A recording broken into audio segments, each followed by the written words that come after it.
Hi, welcome to section 10.3, the parabola.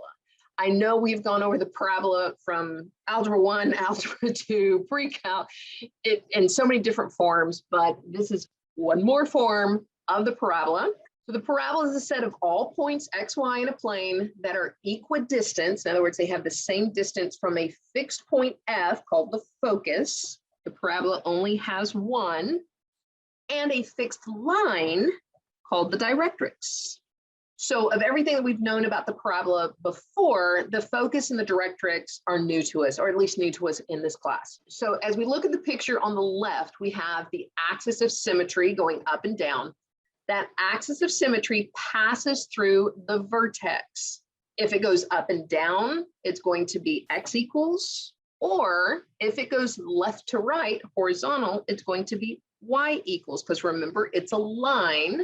So it's either x equals the h coordinate of your vertex or y equals the k coordinate of your vertex.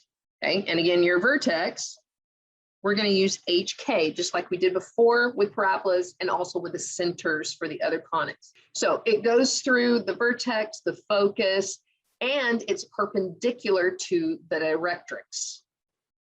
The vertex is also the midpoint between the directrix and the focus.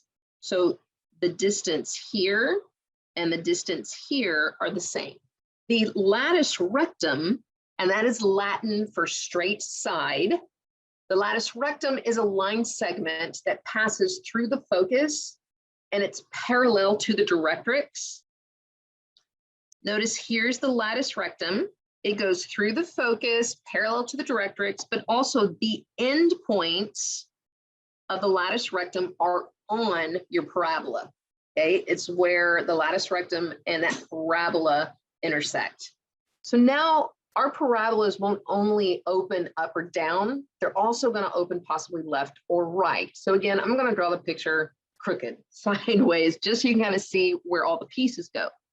So let's suppose we have a parabola like this. Here is our center. Here is our focus. And then we have a line here called our directrix. And we have a line here called our latus rectum. With the formulas that we use, all the other conics had like an A, B, and C. We're going to still use HK as our center, as I mentioned before. But we're going to use a variable P. P is the distance from our focus to our, I just realized I wrote C for center, V for vertex, from our focus to our vertex. So this distance here is P. Now, I want you guys to put an absolute value around the P, because the P might show up as negative inside our formula, and I don't want that to confuse you. That just tells us which way it opens. But the P, that absolute value, is the distance. But that absolute value of P is also the distance from the vertex to the directrix. Remember that vertex is like in between, right in the center, the midpoint between the focus and the directrix. So this distance here is also P.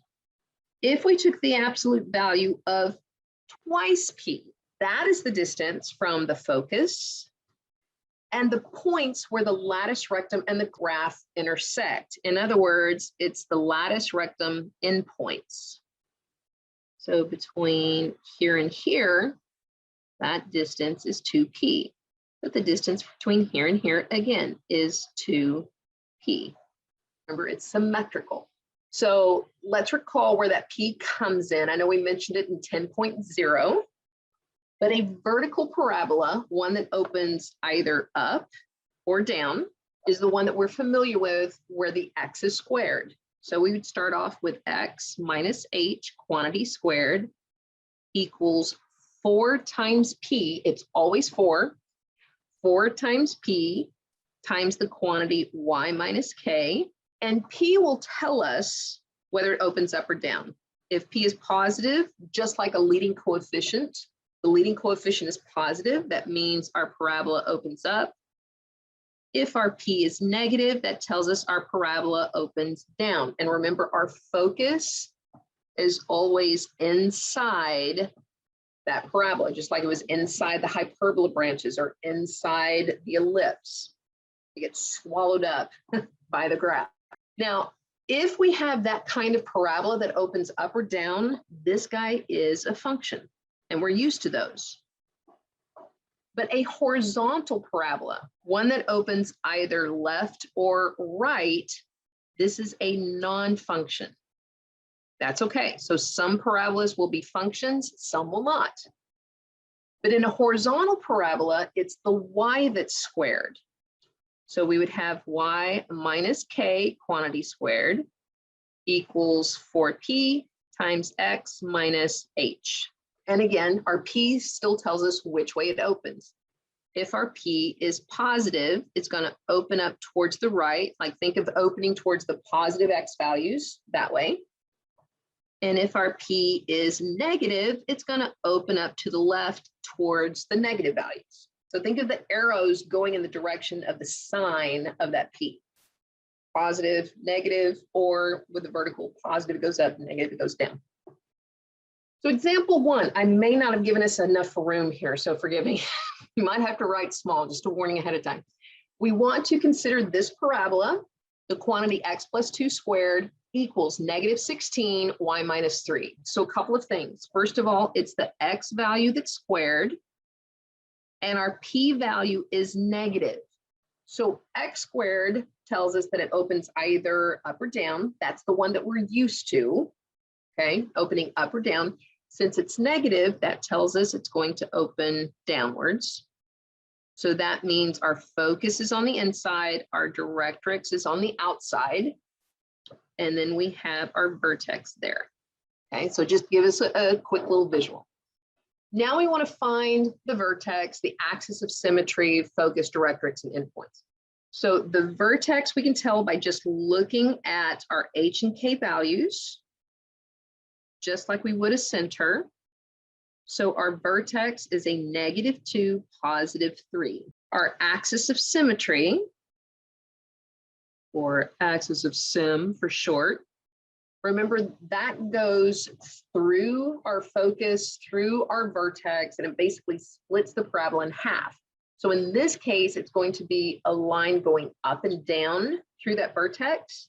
Remember, those vertical lines are of the form x equals the x value of the vertex. So we get x equals the -2. Then what do they ask us for? Oh, they ask us for the focus, the directrix, and the endpoints of the lattice rectum. So remember, these values here means that we need to find P and 2P. So let's find those values. We know that 4P equals that -16. So P is -4. Again, that tells us that it's opening down. But the absolute value of P is 4, and the absolute value of 2P would be 8. So 4 is going to help us find our focus and directrix, and the 2P, or the 8, is going to help us find the endpoints of the lattice rectum. So let's first look at the focus. We have a vertex at -2, 3, and our focus is going to go down from that point 4 units. So if it goes down 2 units, that changes the y from 3 down to 1. No, sorry, from 3 down to -1. So we have a focus of -2, -1. Then we need the directrix. Again, from the vertex, it's the line that goes in the other direction 4 units. So we're going to go from 3 upwards towards 7. But remember, the directrix is a line. Notice it's graphed there up top and it's dotted. So that horizontal line is going to be at y equals 7. So you can make yourself a note.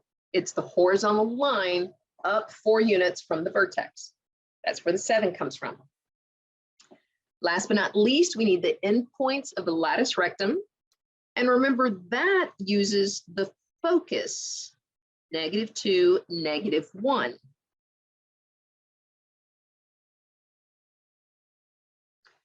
So those endpoints, we're going to start at the focus, and we're going to go left 8 units and right 8 units. Because remember, wherever our focus is, the latus rectum goes left to right or through the focus to the graph, whether it's up and down or left or right. So that means the X value is going to change. If we go left 8 units from -2, that's going to put us at a -10, -1. If we go right 8 units, that's going to put us at a +6, -1. So again, you take that -2 and subtract 8, take that -2 and you add 8. Now they're wanting us to graph based on all of this information. If we just move over here to the right a little bit. So as we graph our parabola, we know we have the vertex at -2, 3.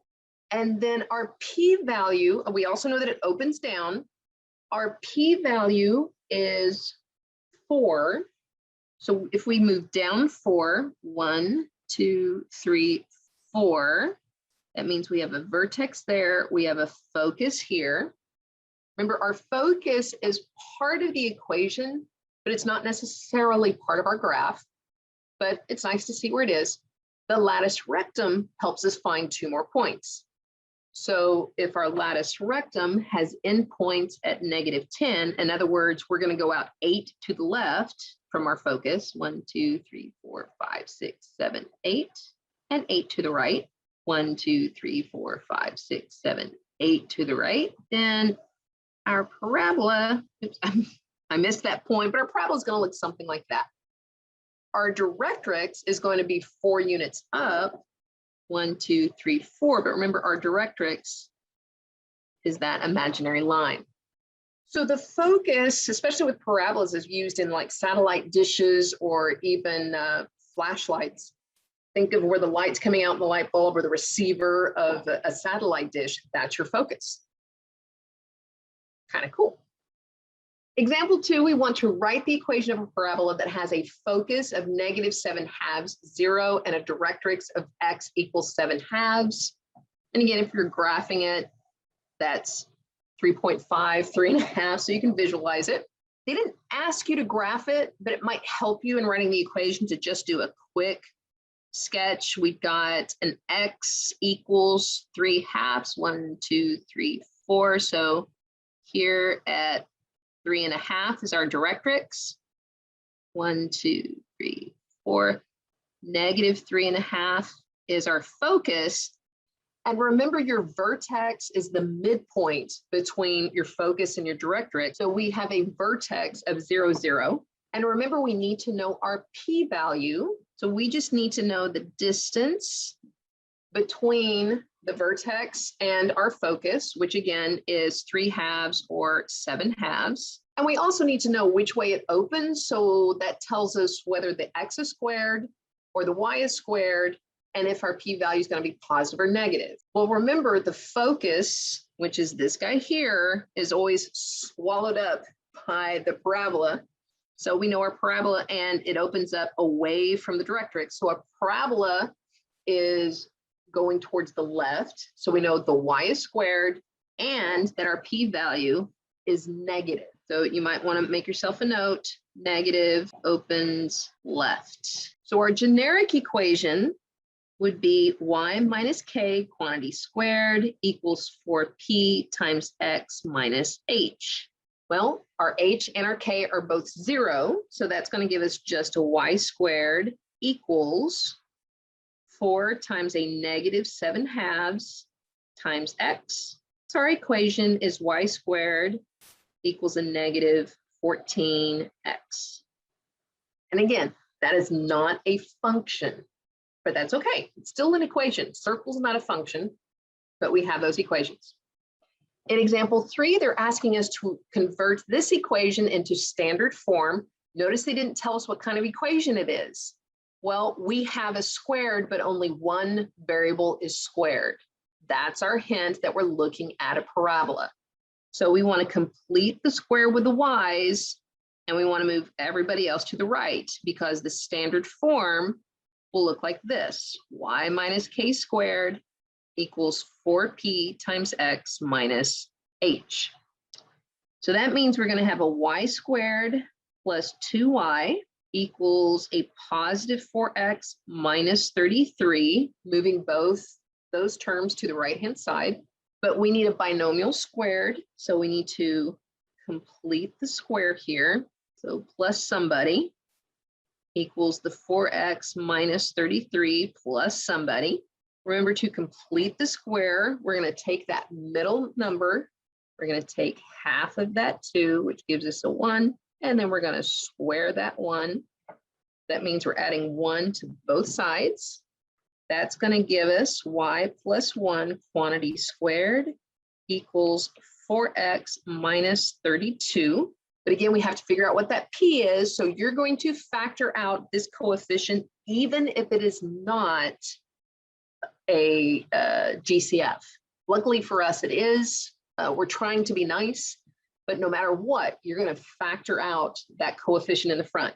So we get a y plus 1 squared equals 4 times x minus 8. And from there, you can decide what your vertex would be, your focus, endpoints of your lattice rectum, axis of symmetry, directrix, everything that you need. And as usual, the very last page is pretty much what the book gives you. If you like it, if it helps, there's a copy of it here, but it's all actually in your book, how to find it using formulas and adding a P, subtracting a P and a 2P and doing the hokey pokey. So if you like the gobbledygook, you want to memorize it, go for it. Otherwise, you can put a big X through it and just focus on the other pages. All right, we're done with conics. One more chapter left, guys. Can you believe it? Oh, one more week of new material. I'm so proud of you. Don't lose momentum. The other sections, quick, easy breezy. We're slowing down, but keep that momentum going. All right. If you have any questions, come and see me. Bye.